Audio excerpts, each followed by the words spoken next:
Hello, my name is Elise, or Caffeine and Misery, and today I have for you guys, with the release of BT5, the Destined King of Infinity, Levidras Empireo. Now, you'll notice pretty fast, I'm on the ride deck Levidras Empireo, and we'll talk about that. We'll talk about why I'm on that a little bit later. But first, let's go through the ride line as a quick refresher. Snag Nipper is actually important because Score Piercer requires that to be the grade 0 in your soul, because if you do have it, you can just ride into Mantiscythe for free. And then when Mantiscythe is rode upon by a grade 3 Levidras for 3 energy, you get to check the top 5 cards for a grade 3 or less. Now we'll go into Empireo. So Levidras Empireo has a number of skills on it that are incredibly helpful for speeding up the deck. First off, it's treated as the original Levidras already while it's on Vanguard Circle. So if you choose to go original Levy in ride line, you do get Persona Ride off of riding it, and it gains 5k for every Levidras in Soul. But Liza, you might ask, how are you getting Levidrases in Soul if this is the one in the ride line? Well, with its first act ability, which for a counterblast or putting a card from hand into Soul, you get to place 2 Infinity Eyes markers on any player's circles. Well, so you can put 2 on your side, 2 on your opponent's, and you get to choose how you do it. You're not locked to doing more than 1. But if you put a Levidras from hand to soul, you get to put 3 instead. And then it has the same Infinity Eyes ability where it buffs or decreases by 10k. If it decreases your opponent's by 10k, you remove the marker from their circle. Now, the reason I'm on the Empireo ride deck is because I genuinely think it's better to be using it early like this, so that you're on your first grade 3 turn, you are hitting the excuse me, you are hitting the 3 marker threshold that a lot of your cards have. Oh yeah, he also inherits the divine skill of any Levidras in Soul. You can still only use it once, but it means they're going to have the same. Now for my grade 3s, I'm on 3 more copies of King Levidras, and I'm on 4 copies of the original Levidras. Who, quick rundown, he has the same passive ability for the Infinity Eyes markers. For 1 counterblast, you can pick, while in Vanguard Circle, you can pick one of your circles and one of your opponents, and they gain markers. And then the divine skill, which is the one that Empireo will be inheriting, is as long as the opponent's on grade 3, you can Soul Blast 1, put a marker on either 1 each on your opponent's in your circles, and then Levidras gains 10k in a crit. This is mainly a resource you're putting into Soul with Levidras' skill, so that you're getting the 3 markers each turn.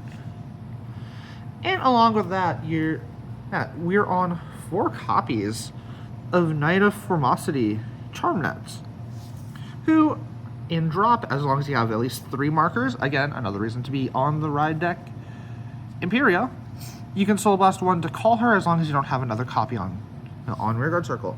And along with that, when it swings, as long as there's an Infinity Eyes marker in the column, you can retire another Rearguard, so she gains an additional 10k on top of whatever buffs she has. And then at the end of the battle she attacks, you can retire her to draw a card. So it gets rid of a target for your opponent to remove for certain effects. I know. It's going to be relevant soon with set 6, Lock. Messiah is going to lose targets to Lock. Because of this, you're getting card advantage, and she's just going to come back next turn because you don't really use your soul in this deck. Onto the grade 2s, I'm on 4 copies of On-Fault Renanagaster still, who on plays, as long as you have an Infinity Eyes marker in the column, for 3 energy, you look at the top 2 cards of your deck, put one in hand, and then put one on top, the other on top or bottom.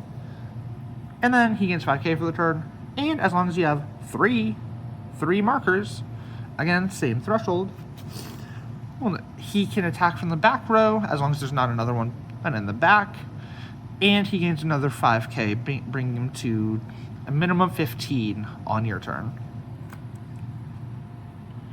I'm also still on 3 copies of Stalkclaw's Huntsman Hooli, who on plays, as long as there's a marker in the same column for a counterblast, you can call another rearguard, and if there's 3 markers, she gains an additional 10k. It's just another revival engine. You are hurting a little bit for counterblast in the deck, so she's kind of the last resort, but you do want to see her in case of that. That's why she's at 3. I'm also still on 3 copies of clearance. As I just said, counter is a little hurting in this deck. And at the end of the battle, he attacks or boosts. As long as there's a marker in the column, you can put him to soul to countercharge 1.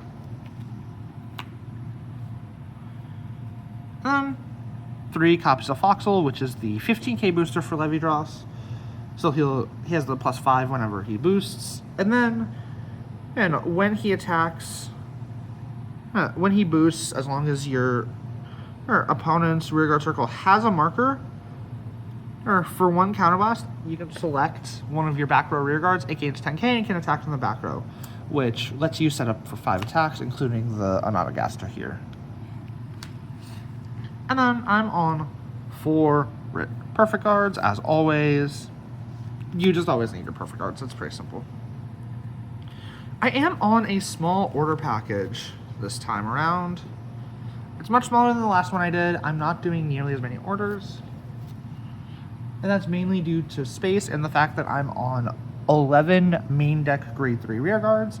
I'm already hurting for guard. I want to minimize how much I'm going to be hurting for guard. But I do genuinely believe the 2 who's searching for infinity knowledge are really important. It's another revival card for 2 energy. You get to call a unit from drop, and then it gets 5k for every infinity eyes marker in the column. I'm on 1 twin cast because it's defensive. It's the best Regalis piece for this deck right now, in my opinion, because it's defensive and you can use it twice, and you are lacking on defense a little bit. Another recursion piece with Command of Death's Restraint, which can mill, call a unit from drop, or recur in order from drop to hand. And then lastly, 2 copies of Mythiarch Habitat, because these convert to any of your rear guards, pretty much.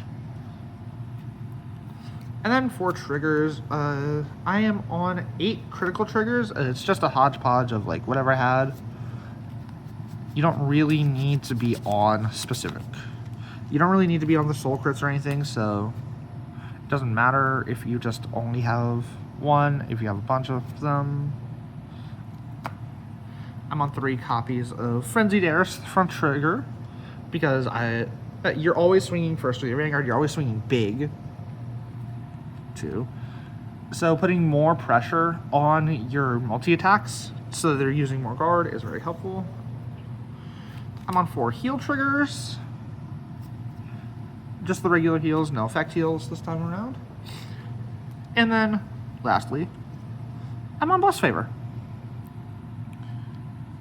I think the Omni trigger is probably the most effective in Levidras. I think being able to just say, hey, I'm going to give 10k to the front also. I'm going to draw an extra card, get a crit, heal 1. I think that's really powerful in Levidras. It helps with resources, so that you have more potential guard in hand, so that you're at less damage, so you can more freely take an extra 1, and you're hitting even harder. But that's going to be it for this little deck profile I have for Levidras Empireo. If you liked the video, please hit the like button, subscribe, do all that jazz. It's YouTube, you know how it goes.